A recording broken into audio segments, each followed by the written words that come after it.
मौजूदा वक्त में जब कोरोना के कारण कितने लोगों की जान जा रही है, एक एक व्यक्ति संक्रमित हो रहा है और उसकी सुरक्षा हमारा पहला दायित्व होना चाहिए था, तो इस तरह का वहां पर जांच की टाइमिंग को लेकर भी तो सवाल पूछे जाएंगे ना आपसे, गीता भट्ट जी। आगे देखिए मुख्यमंत्री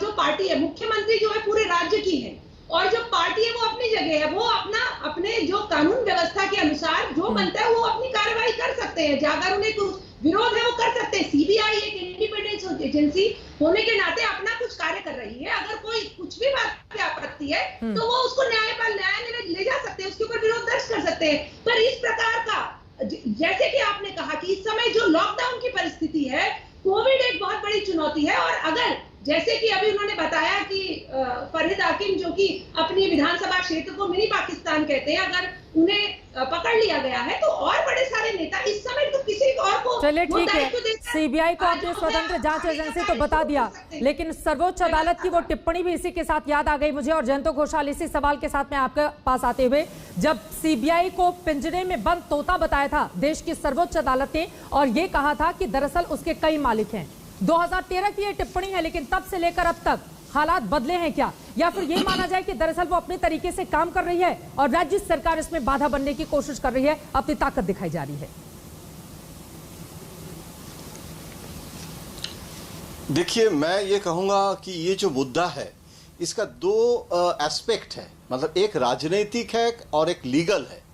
पहले हम देखिए लीगल इशू जो है, आप जैसे कह रहे हैं ना कि सीबीआई का, बीजेपी 2014 के पहले सीबीआई को कांग्रेस ब्यूरो ऑफ इन्वेस्टिगेशन कहते थे, मैं उसके साथ सहमत हूं।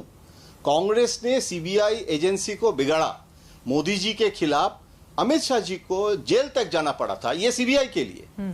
और उस दिन जो बेल मिला था अमित शाह जी को, उसके पीछे भी गुजरात के जो स्पीकर है उसका एक नोट था जिसके आधार पर अमित शाह जी को बेल मिला था। थोड़ा लीगल कंसल्टेशन करने से ही पता चल जाएगा, आसानी से गूगल में मिल जाएगा।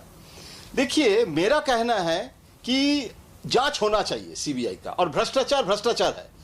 आप तो शुभेंदु और मुकुल का सिर्फ क्यों नाम ले रहे हैं? मैं तो कहता हूं काकोली घोष जोशीदार एमपी है, सौगत राय एमपी है, सबको एक साथ बुलाइए ना। एक परसेप्शन ये जो हो रहा है पिक एंड चूज का, इसको भी खत्म करना चाहिए ना।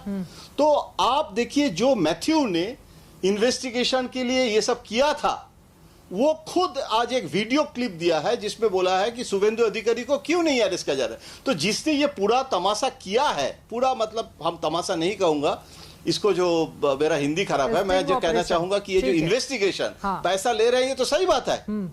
शुभेंदु ने पैसा लिया है, ये तो सब लोग देखे हैं। काकोली को अगर उसका स्ट्रिंग को माना जाए तो हाँ,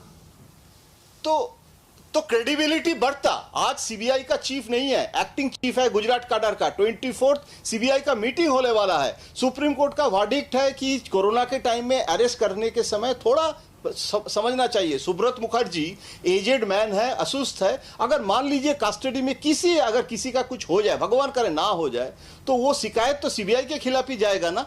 तो वी शुड बी अलर्ट। लेकिन मैं संबित जी के साथ सहमत हूं, ये तृणमूल जो कर रहा था वो इमोटिव हो, जो भी हो, वो इमोशनल भी, लीगली आप संबित जी भी तो इसके खिलाफ बोल सकते हैं। तो ये तृणमूल के लिए बेनिफिशियरी नहीं है। अभिषेक बनर्जी इसको ट्वीट करके माना किया, और पत्रकार लोगों को ऊपर लाठीचार्ज किया आज हुआ है, क्योंकि तृणमूल के लोग उसको मारा है, पीटा है। ये गलत है। तो मैं इसीलिए मैं ये नहीं कह रहा हूं कि भ्रष्टाचार अच्छा है, मैं ये नहीं कह रहा हूं कि ये जो आज जो हंगामा हुआ है तृणमूल का, ये भी ठीक नहीं है, लेकिन इसको रेस्ट्रेंट किया है अभिषेक ने ट्वीट करके, क्योंकि उसके खिलाफ जा रहे थे। लेकिन मेरा कहना है कि गवर्नर, देखिए सिर्फ एक चीज कहूंगा कि एक सीबीआई मैनुअल है जिसमें स्टेट गवर्नमेंट का कॉन्सेंट लेके प्रोसिक्यूट करना चाहिए, जिसमें होम मिनिस्ट्री ने चेंज किया है। सीबीआई को दिल्ली पुलिस एक्ट के अंदर ले आया, और स्टेट गवर्नमेंट्स के कंसेंट की जगह आप सुओ मोटो कर सकते हैं। लेकिन West Bengal government objected to that proposal. तो आप कंसेंट अगर होगा, इमरान खान तो नहीं है ना ममता बनर्जी, आप बात तो कर सकते हैं कम से कम।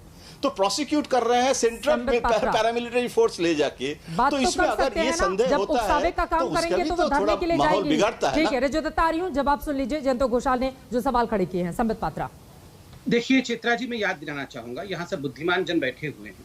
चलिए, सीबीआई के साथ तो बैर हो सकता है, सीबीआई के साथ तो हर राज्य में मुख्यमंत्रियों का बैर होता है जब जब ये सिलेक्टिव पिक एंड चूज होता है, जो आप लोग कह रहे हैं। सेंट्रल फोर्सेस के साथ क्या बैर होता है? याद करिए, जब सेंट्रल फोर्सेस कलकत्ता में ट्रेनिंग के लिए गई थी तो ममता बनर्जी ने कहा ये तो कू के लिए, कू मतलब सत्ता पलट के लिए ये इंडियन आर्मी आ रही है। इंडियन आर्मी के खिलाफ भड़का दिया था, आपको पता है, धरना में बैठ गई थी नवन्नों के सामने। मालदा में जब 3 लाख लोग सड़क पे उतर आए थे, आगजनी हुई थी आज से 4 साल पहले, तब ममता बनर्जी ने कहा था ये बीएसएफ एंटी हिंदुस्तानी है, बीएसएफ एंटी माइनॉरिटी है, बॉर्डर सिक्योरिटी फोर्स के ऊपर इंगित किया था। इससे पहले राजीव